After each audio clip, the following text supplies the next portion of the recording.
안녕하세요, 하이시간입니다. 안녕하세요, 하이시간입니다.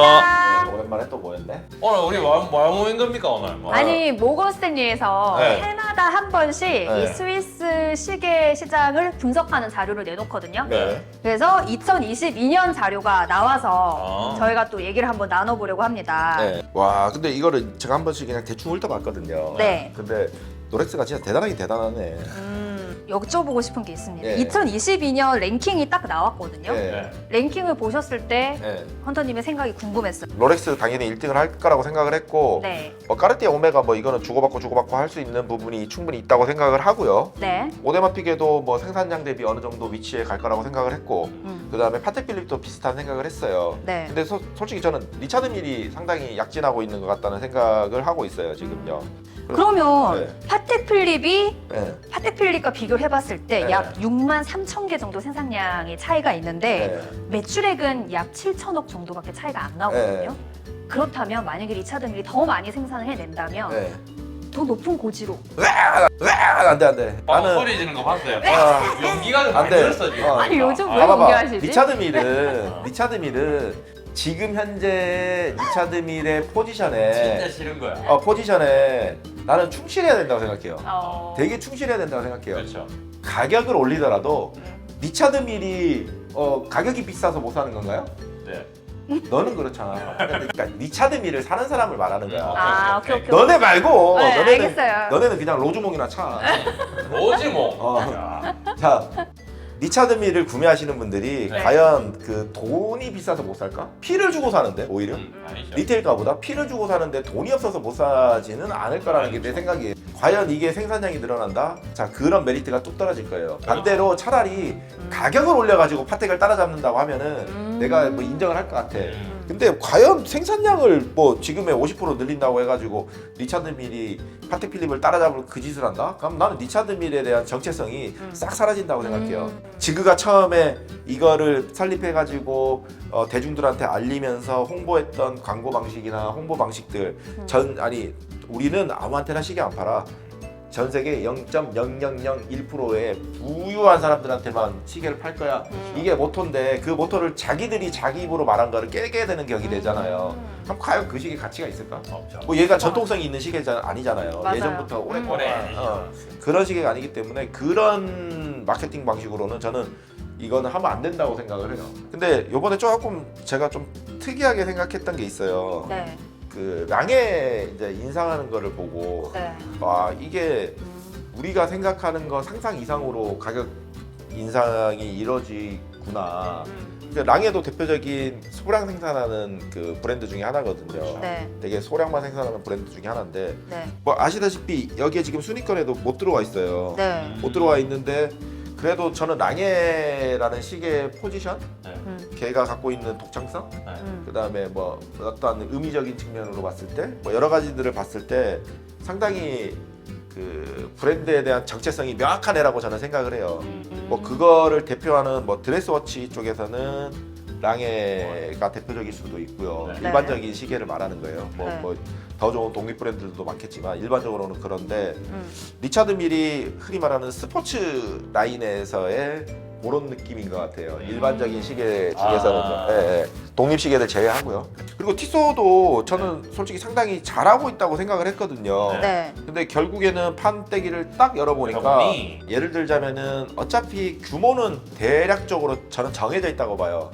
뭐 롤렉스는 100만 개 전후로 해가지고 생산할 거고 뭐 파텍이라든지 오데마픽 같은 경우는 뭐 한 5, 6만 개 정도에서 왔다 갔다 할 것 같고 제 네. 생각에는 네. 어차피 이 사이즈 생산할 수 있는 사이즈는 전 어느 정도 정해져 있다고 생각을 하거든요. 그러면 반대로 얘기했을 때 자 그 소량 생산이라고 해야 되나? 적게 생산하는 브랜드 대표적인 리차드 밀, 오데마픽의 파텍 필립이 있잖아요. 네. 얘들이 10% 올렸을 때 인상률하고 티소의 10%는 저는 그렇죠. 약간 좀 개념이 다르다고 생각을 해요. 그럼요. 네. 네. 그리고 이제 티소 같은 경우는 다품종을 생산하는 브랜드잖아요. 여러 그렇죠. 모델들이 생산하는데 일부 특정 모델, 요새 뭐 PRX 같은 네. 거 새로 네. 나온 거 신형들 있잖아요. 네네. 그런 모델 외에는 그렇게 주목받고 있지는 저는 못하다고 생각을 해요. 그렇죠. 물론 뭐 예전에 뭐 이런저런 얘기를 들어보니까 뭐 론진, 티소 이런 게 뭐 중국에서 인기가 많다고 하더라고요. 네네네. 네. 근데 모건 스탠리에서는 이번에 티소가 계속해서 떨어지고 있는 이유를 네. 중국에서의 판매 부진으로 보고 있거든요. 그 말이 내 말이 그 말인 게 뭐냐면은 저는 중국 애들도 수준이 시간이 지나면서 당연히 올라간다고 생각을 하거든요. 명품을 보는 안목들, 네. 그 다음에 그 경제적인 그 규모, 네. 뭐 내가 할 수 있는 경제적인 능력 그렇죠. 이런 것들이 해가 지나면 지날수록 점점점 중국도 저는 위로 올라올 거라고 생각을 해요. 원래 이제 티스에 올라와 있던 그 구매자들이 네. 삶이 올라가면서 네. 롤렉스에 녹아들어갔다고 말할 수도 있겠네요. 그렇죠. 이게 롤렉스 성장률 보세요. 그렇죠. 지금 이게 어느 정도로 성장하는지. 물론 뭐 생산량을 늘려가지고 성장하는 것도 있고 반대로 얘기하면은 뭐 가격을 인상해가지고 매출이 늘어날 수도 있잖아요. 그렇죠. 두 가지가 동시에 일어날 수도 있는 거고. 근데 문제는 뭐냐면은 하다못해 2019년도, 뭐 18년도, 17년도만 해도 우리가 롤렉스 매장 가가지고 줄을 섰냐고. 그렇죠. 아니 그냥 살 수 있잖아. 남아도는 시계가 천재였어요. 맞아요. 그렇죠. 남아도는 시계가 대부분이었는데 음. 지금은 반대로 얘기하면은 지금 간다고 한들 우리가 뭐 줄을 쓴다고 해도 살 수 있는 시계가 아니고 뭐 시계가 매장에 남아돌지는 않는다는 거죠. 그때는 그게 무슨가? 시계 알아보 시딱 이렇게. 그때는 뭐 예를 들어서 뭐 엄청났었지. 예를 들자면은 뭐 금통시계 하나 사잖아. 네. 하면 진짜 VIP 대접을 받았었거든요. 아 그죠. 근데 이제는 금통시계를 하나만 주시면 안 돼요. 이런 상황이 돼버린 거잖아. 그렇죠, 맞죠. 이거는 완전히 이제 같은 금통시계라도 네. 그때와 지금은 완전히 달라진 완전 거잖아요. 달라졌죠. 그래서 이거는 세상도 많이 변하기도 변했고 음. 부도 많이 올라갔고 뭐 이렇다는 거죠. 자꾸 수준은 올라가요. 올라가다 보면은 이제 저가 시계들 그 다음에 비주류 브랜드들이 이제 이게 그러니까 양극이 그러니까 극과 극이 이렇게 확 나뉘는 현상들이 아마 벌어질 거예요. 예전에 그래서 유튜브에서 이제 그런 얘기를 했던 거예요. 뭐 태고야라든지 뭐 티소, 해밀턴 이런 애들이 과연 10년 후, 20년 후에도 살아남아 있을까라고 얘기했을 때 조금 힘든 부분이 있을 것도 같다는 생각. 안돼. 근데 오데마 피규어도 한번 봐주시겠어요? 오데마피게요? 네. 오데마피게는 이거는 오데마피게도 정해져 있는 게 뭐냐면은 저는 오데마피게 마케팅 전략을 별로 좋아하지 않아요. 매번 얘기를 했겠지만 네. 별로 좋아하지 않는 게 뭐냐면은 오데마피게는 인기 모델이 딱 정해져 있어요. 맞죠. 노야로크라는 그 딱 시그니처 모델이 자리를 확고하게 잡고 있다 보니 야 오데마가 보니까 짜증나거든. 남들은 지금 막 줄 서고 난리 나는데 그렇죠. 우리는 이거 뭐 하는 거냐. 그래 안 되겠다. 우리도 그러면은 한번 파텍놀이를 한번 해보자. 이래가지고 지금 나름대로 뭐 버짓을 쌓고 구매 이력을 쌓으면은 좋은 시기를 드리겠습니다라고 이렇게 이제 영업을 했던 거죠. 네. 근데 모건 스탠리에서는 네. 이 오데마 피규어가 50주년 기념으로 한탕을 크게 했다. 크게 한 거 맞죠? 이렇게 이게 문제는 뭐냐면은 내가 그랬잖아요. 50주년이 보통 우리가 흔히 아는 그 명품 브랜드의 10주년 단위로 심지어는 5주년 단위로 나온 시계들도 네. 이렇게 난무하게 풀지는 않았어. 정말. 지금까지도. 네. 하다못해 그 문어치 네. 우리 스위스. 맞아. 스누피 50주년이잖아요. 나 문억지. 걔도 이렇게 난잡하진 않았다고. 정도까지는 없어요. 걔 하나 싹 귀하게 내놔가지고 맞지. 이게 귀하게 팔고 이랬는데 네. 그다음에 321 무브라든지 이런 거 그렇죠. 들어간 그 모델도 굉장히 귀하게 팔았는데 이거는 무슨 동네 시장 콩나물 가게도 아니고 가면은 다 있을 정도로 한동안 이게 말이 안 될 정도로 맞죠. 우리한테 계속 들어왔잖아요. 이게 그때 영상 찍을 때도 이렇게 화냈었었는데. 그러니까 말이 안 될 정도로 이걸 풀다 보니까 맞지. 나도 이거 헷갈린 거야. 값어치가 이게 맞나? 처음에는 그런 얘기 안 했거든요. 그래서 네. 손님한테 나도 영업을 해야 되잖아. 네. 그 자고 영업맨인데 맞아. 이 바닥에서 시계밥 오래 먹었는데 내가 갖고 있는 정보를 토대로 해가지고 손님한테 정보 전달과 어떠한 좋은 정보를 드리면서 팩트를 낮춰야 돼. 이거 나 아니면은 못 받습니다 네. 이런 느낌이 돼야 되는데 네. 이거 말해놓고 부끄러운 거야. 그렇지. 갑자기 옆에서 사고. 분명히 이거 쪽밖에 안 내놓는다는데 왜 이렇게 많이 나오지? 나중에는 모르겠네요. 이게 그러니까 이러면 안 돼. 이러면 안 돼. 근데 진짜 저는 그렇게 들었어요. 그 관계자한테 네. 들었는데 이 말도 안 되는 소리를 짓이지 말도 안 되는 짓을 하기는 이 오데마피게 신뢰가 확 떨어지는 거야. 그러니까 봐봐 한번 자빠지니까 다시 이렇게 세우기가 또 힘든 거예요.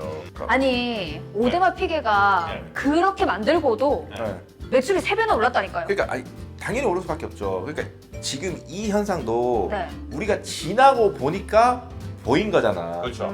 그 당시에 한참 막 나올 때는 아 이게 되게 기이하다고 생각을 했을 거잖아요. 그렇죠. 네. 그러면은 이거 오데마픽에 목말라 있던 유저들은 너도 나도 가가지고 샀겠지. 그쵸? 몇 개 나오는지도 모르고. 가까이 생기네. 뒤에 50 달린 거. 원래 이것들이 한 100개밖에 안 나올 것 같은데 사보니까 지나고 보니까 500개 풀려. 그렇지. 이렇게 된 거예요. 아이고. 그러니까 매출액이 확 올라갈 수밖에 없는 거지. 그 다음에 이걸 팔 때 또 그냥 팔지는 않았을 거란 말이에요. 귀여워. 네. 야, 씨, 코드 하나 사, 코드 하나. 그 있잖아, 오프샷 그 존나 인기 없는 거. 이렇게 얘기를 했겠지.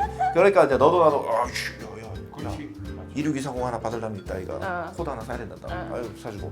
이게 원래는 100개 가지고 이 놀이를 했었는데 이제는 미끼가 100개밖에 없었잖아. 예전에는. 근데 이제 300개 가지고 이러니까 미끼가 300개인데 미끼 따라 딸려오는 애들이 몇 개겠냐고. 그렇죠. 훨씬 많아질 수밖에 그러니까 없는 매출 높을 거예요. 수밖에 없는 거지. 예. 어쨌든 매출 올렸으면 된 거 아닌가? 아하, 그럼 오늘 장사해 먹고. 그러니까 내가 싫어하는 게 이제 이런 거예요. 명품이 뭐냐? 이제 여기는 이제 원론적인 얘기부터 들어가야 될 거예요. 과연 이거를 명품이라고 할 수 있냐? 이러면은 명품은 맞지. 명품은 맞겠지만 그럼 가치는? 그렇지. 그러면 얘 가치는? 같이 떨어지는 거잖아. 그쵸. 맞잖아. 그건 그래요. 지금 그래서 인정. 오데마가 힘을 못 쓰는 인정합니다. 거예요. 안돼. 여기도 이제 뭐 전망은 아니지만 올해 보면은 에르메스가 지금 시계 분야에서 에르메스가 올라왔다고요. 네. 이거 왜 그럴 것 같아요? 시계를 근데 생각보다 이 뭐지? 에르메스 시계를 좀 많이 팔았나? 아니죠. 그거죠. 저 알아요. 뭐? 에르메스 이거 가방을 사려면 요걸 사셔야 맞아. 사실 이거 수 똑같아. 있습니다. 나는 이것도 에르메스 시계가 절대 시장에서 어떤 파급력을 일으키거나 그러지는 않을 거라는 게 제 생각이거든요. 그러니까 정책적으로 버킨이나 켈리를 받기 맞아요. 위해서 에르메스 시계들인데 제가 이제 주변에 봤거든 이거를. 사는 이유가 그럼 이거 사가지고 그 뒤에 어떻게 웨이팅 가능했냐고 물어보니까 벌키라고 켈리 4개를 주기로 했대. 우와. 4개를 받기로 했대. 우와. 웨이팅을 해주기로 해가지고 이 시계를 샀다더 시계를 몇 개 샀다더라고. 근데 이 시계 가격이 하나가 1억이었어. 그때 당시에. 근데 단가가 맞아서 산 건가? 아니지. 벌키라고 에르메스 받으려고. 그냥 그게 좋아서. 과연 그럼 1억이라는 돈을 에르메스 시계에 썼을 때 맞는 얘기냐 안 맞는 얘기냐는 좀 다른 얘기거든. 그렇죠. 그래서 제가 봐도 이게 갑자기 확 올라온 거 보니까 지금 시간이 지나면서 이렇게 쫙쫙 올라온 걸 봤을 때는 아마 그런 현상들이 아마 굉장히 컸을 거라는 게 제 생각이에요. 뭐 솔직히 얘기해가지고 지금 여기 2020년도 순위를 쭉 보잖아요. 네. 그럼 롤렉스, 까르띠에, 오메가, 오데마픽의 파텍, 리차드 밀 이렇게 쭉 나열돼 있잖아요. 네. 그럼 우리가 현장에서 일하면서 현실적으로 봤을 때 과연 이 순위가 맞냐고 했을 때 어떨 것 같아요? 저는 아닌 것 같아요. 지금 우리 대한민국 시계 우리가 현업에 종사하는 사람으로서 이걸 눈을 딱 봤을 때 이 순위가 합리적인 순위라고 생각을 해? 아니요? 전 맞지? 바뀌어야 될 거라고 생각합니다. 뭘 바뀌어요? 봤을 때 일단 롤렉스 1등은 맞아요. 네. 저희 하이 시간에 제일 많이 보이는 시계 기준으로 하면 되는 거 네. 아닐까요? 그쵸? 롤렉스 1등, 두 번째는 오데마피게, 세 번째는 파테필리. 네. 네. 뭐 예를 들어서 뭐 오데마가 먼저서든 파텍이 먼저도 걔네들이 위로 올라와야 네. 될 것 같다는 생각이 좀 강하게 들잖아요. 맞아요. 우리가 이렇게 봐도. 네. 그다음에 뭐 바쉐론 같은 경우 여기 보면은 순위권에 있기는 많이 올라왔네 바쉐론도. 네. 네. 바쉐론도 많이 올라왔네 옛날에 비하면은. 네. 뭐 이런 것들 흔히 말해서 우리가 직접적으로 접할 수 있는 시계들. 근데 뭐 신기하잖아. 그러니까 저도 이거 조금 약간 좀 괴리가 생기거든요. 한국 시장 시계 시장과 그다음에 우리가 실제로 현장에서 물건들을 팔고 있을 때 시장 사이즈나 이런 걸로 봤을 때는 순위가 잘못된 게 아닌가 싶을 정도로 좀 괴리감이 있어요. 근데 뭐 이건 전체적으로 봤을 때 이제 우리나라만의 문제는 아니고 네. 전 세계적으로 봤을 때에 대한 생산량, 그다음에 판매량, 순위 뭐 이런 거를 매긴 거기 때문에 아 조금 우리하고는 좀 다를 수도 있겠구나 국내에서. 네. 근데 이것도 명확해요. 보시다시피 국내에서는 양극화가 더 심해지고 있어요. 네. 국내에서는 더 심해요 이게. 맞죠. 아마 앞으로 가면 갈수록 이런 현상들은 더 두드러지지 않을까라는 게 제 생각이에요 일단은요. 네. 그래서 올해도 그렇고 내년에도 그렇고 아마 큰 틀에서는 뭐 네. 순위가 뭐 위아래로 한 개씩 서로 바뀌거나 뭐 이 정도 차이지 네. 뭐 특별한 뭐 이슈는 없을 거라는 게 제 생각이거든요. 그러면 2023년에 주목해야 할 브랜드 롤렉스 빼고 롤렉스 빼고 나는 파텍 필립일 것 같아요. 저는요. 작년에는 AP 얘기를 하셨었거든요. AP도 그러니까 작년에 그러니까 그 새끼들이 100개만 내놓는 줄 알고 내가 이거 착각을 한 거지. 당한 거지. 당했어. 네. 근데 500개를 내놓으니까 이거 이 새끼들이 뭐 하는 거야 이거 도대체. 어. 50주년이 아니고 씨발 무슨 5일 일주일보다도 아니, 5개월보다도 50개만 못하게 하지, 시계를 50개만 50주년 5주년보다도 더 많이면 안돼. 어쨌든 파텍 필립. 헌터의 선택은 파텍 필립. 난 파텍 필립이 주목받을 것 같아. 왜요, 근데? 일단은 파텍 필립이라는 제가 예전에 이런 얘기 많이 했을게요. 롤렉스 제외했으니까 만약에 시계 시장이 뭐 이 아날로그 시계 시장이 다 망한다고 해도 살아남는 브랜드 2개만 꼽으라고 하면 난 롤렉스하고 파텍이 살아남을 것 같아요. 제 생각에는요. 이 2개는 살아남을 것 같아. 왜요? 그냥 대중성과 역사적인 측면도 보거나 아니면은 이 히스토리들이나 이런 거 있잖아요. 이런 거 전체적인 거를 봤을 때 가장 그래도 시계를 만드는 회사로서의 어떤 대중성적인 측면, 역사적인 측면 모든 면에서 정점에 와 있는 브랜드라고 저는 생각을 해요. 혹시 배매님이 주목하는 2023년 브랜드가 있나요? 저요? 네. 너는 리차드 아니, 저요. 못 먹어도 그 리차드 밀이요. 예. 저는 리차드 밀이 참 굉장히 주목이 됩니다. 왜? 아 왜냐? 왜요? 뭔가 나는 뭔가 또 애들이 뭔가 그 뭐냐 그 말로 하지 못하는 이거 돈이 되는 그 뭐냐 트렌드를 또 새로운 걸 뭔가 만들어 가지고 굉장히 또 획기적인 주목을 돌풍을 일으킬 거라 생각합니다. 좋았어. 오늘 전해드린 내용이 여러분들에게 조금이라도 도움이 되셨으면 좋겠습니다. 예. 여러분의 의견도 댓글로 남겨주시고요. 구독과 좋아요, 알람 설정까지 부탁을 드리겠습니다. 하실 말씀 있나요, 마지막으로? 내년에 또 똑같은 콘텐츠로 한번 만나보자고요. 네. 어떤 변화가 있을지 한번 체크를 해보고 좋습니다. 한번 지각 변동이 일어났으면 싶은 그게 바람? 있어요. 바람이 있어요. 바람이 있는데 뭔가 갑자기 뭐 베파드 뭐 이런 거 있잖아요. 그렇죠, 그렇죠. 베앤리 뭐 이런 거. 좋았어. 베널드 젠타 뭐 이런 거